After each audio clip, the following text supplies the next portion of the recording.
It starts in a small, dimly lit bedroom in a city most of us couldn't place on a map. A cheap desk, a flickering monitor, and a teenage girl sitting cross-legged on the floor because her chair broke months ago and no one bothered to replace it. Her name, at least the one she gave the world, was Elara. She was 17, quiet, a little strange. The kind of girl teachers described as too smart for her own good. She didn't go to parties. She didn't fit in. Her world was a screen, and the screen was the only place she ever felt understood. Welcome to Obrix, where the untold becomes unforgettable. Don't just watch the world, uncover it. Subscribe now. People imagine hacking as loud and dramatic, sparks flying, alarms blaring. But for Elara, it began the same way everything began, with curiosity. She wasn't trying to steal money. She wasn't trying to get rich. She wasn't even trying to break the law. She was trying to understand. Because when your world feels small, the internet becomes a universe. And Elara learned to navigate that universe before she learned to drive, before she learned to kiss someone, before she learned what the world would one day try to take from her. At 17, she had already built small scripts that crawled through abandoned servers. She had mapped forgotten government subdomains like a digital archaeologist. But one night, she noticed something. A door that shouldn't have existed. A vulnerability buried deep inside the infrastructure of a Swiss private bank, known for secrecy, power, and an obsession with impenetrable security. It was small. So small no adult would have noticed it. But Elara wasn't an adult, and maybe that's why she saw it. Because adults look for patterns, kids look for cracks. That night, she paused for the first time in years.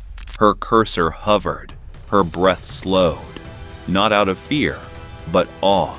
Swiss banks are supposed to be perfect, untouchable, unhackable, and yet here it was, a flaw in the digital armor of one of the world's oldest guardians of wealth, a flaw only she had seen. Most people would have walked away. Elara clicked, and that click would change her life forever. Inside the system, everything felt wrong. Swiss financial networks are built like fortresses, encrypted tunnels, segmented firewalls, constant monitoring. But this entry point, it was almost like someone had forgotten to lock one of the back doors years ago. Perhaps an update pushed incorrectly. Perhaps a junior engineer nobody supervised. Perhaps a legacy function no one remembered. Even now, experts would argue about what she found. Elara didn't break in with force. She slipped in like mist, quiet, invisible. And once inside, she didn't touch anything. She didn't steal. She didn't destroy. She observed. Imagine a teenager wandering through a cathedral at night, barefoot, afraid even to breathe too loudly. That was Elara inside the bank's core. She saw transaction logs stretching back decades, encrypted communication between executives, shadow accounts belonging to people whose names never appear on paper. But one folder caught her eye, not because it was important, but because it wasn't. A forgotten archive, mislabeled, ignored by the automated systems. And inside it, information that should never have existed outside locked vaults. Accounts held by politicians who publicly denounced offshore banking. Payments routed through shell companies to hide corruption. Wealth protected by secrecy while entire countries struggled under the weight of missing funds. Elara sat back. Her room felt smaller than ever.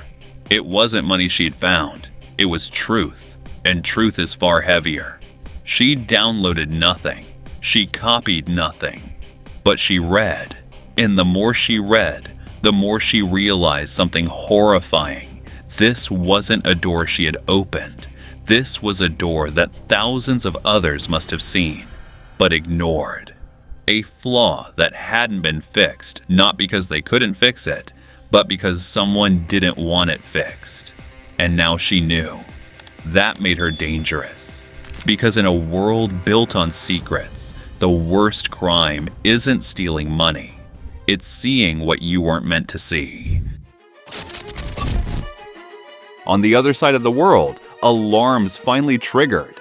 Not the cinematic kind, not flashing lights or screaming sirens, just a spike in activity charts, an anomaly in metadata logs, a digital footprint too elegant to belong to a bot and too cautious to belong to a professional criminal.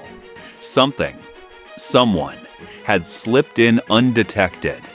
The bank hired cybersecurity experts immediately. They weren't trying to find the hacker. They were trying to understand how it was even possible.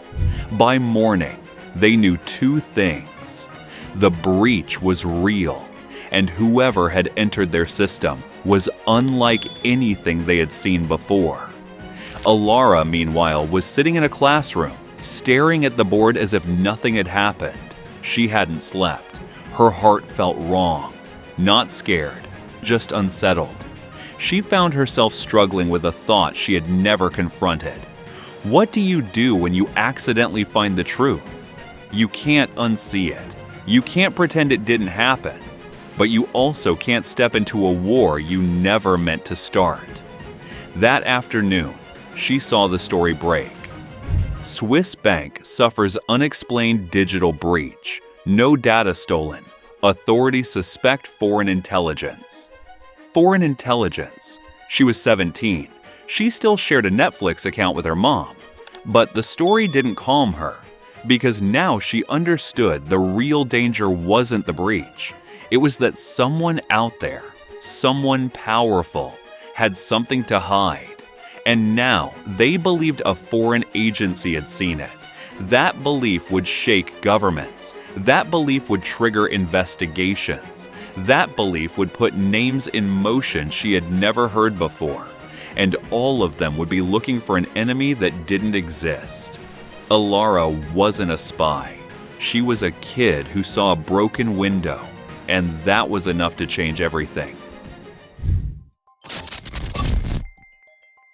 For weeks, Elara lived between two worlds. At school, she was invisible. The quiet girl at the back of the room, scribbling notes, trying to pretend everything was normal. But at home, every sound felt amplified. Every passing car, every unexpected knock. The glow of her laptop felt like an interrogation light. She wiped her drives, destroyed her old scripts, unplugged her machines. But paranoia grows where truth festers. Her mother noticed she was quieter. Her teacher said she was distracted. Even her cat avoided her, sensing the tension she carried like a shadow. Elara kept replaying one question in her mind. Was she the only one who found that flaw? Or were there others, people with real motives, real power, who had used it long before her? Because if the bank had enemies, if governments were involved, if intelligence networks had been watching that door, then the bank wouldn't be searching for a hacker. They'd be searching for a witness, and witnesses are liabilities. One night she received an email, no name, no signature, just one sentence. "We need to talk about what you saw." Her hand shook. Was it a threat, a warning, a lifeline? She would never know, because she deleted it, not knowing it was the last chance she would ever have to understand the truth behind what she stumbled into. Sometimes survival isn't about being brave, it's about staying silent. But silence has a cost, and Elara was about to pay it. Elara was never caught. There was no dramatic arrest, no courtroom, no confession. She simply disappeared, not physically, but digitally. She erased herself from the network she once explored with childlike wonder. She shut down every trace of the girl who could see the cracks in powerful systems. Some say she went underground. Some say she works quietly for cybersecurity firms. Some say she vanished into the world of whistleblowers, leaking truths from the shadows. The bank never recovered its reputation, not because of what Elara did, but but because of what the world realized she could have done. And that's the part no one talks about. A 17-year-old girl exposed a truth far more dangerous than a breach. She showed that even the most powerful institutions are fragile, that one curious mind can accidentally unravel decades of secrecy, that the walls we trust to protect wealth, power, and corruption are thinner than we think. Experts still debate what happened. Governments blame each other. The bank blames its engineers. But somewhere out there, Elara knows the truth. She didn't hack a bank. She exposed a system built on the assumption that nobody like her, nobody young, nobody curious, nobody ordinary, would ever look closely enough to see the fault lines. And maybe that's the real story. Not the hack, not the scandal, not the mystery, but the reminder that the world is controlled by people who believe they're untouchable, until someone, somewhere, proves they're not.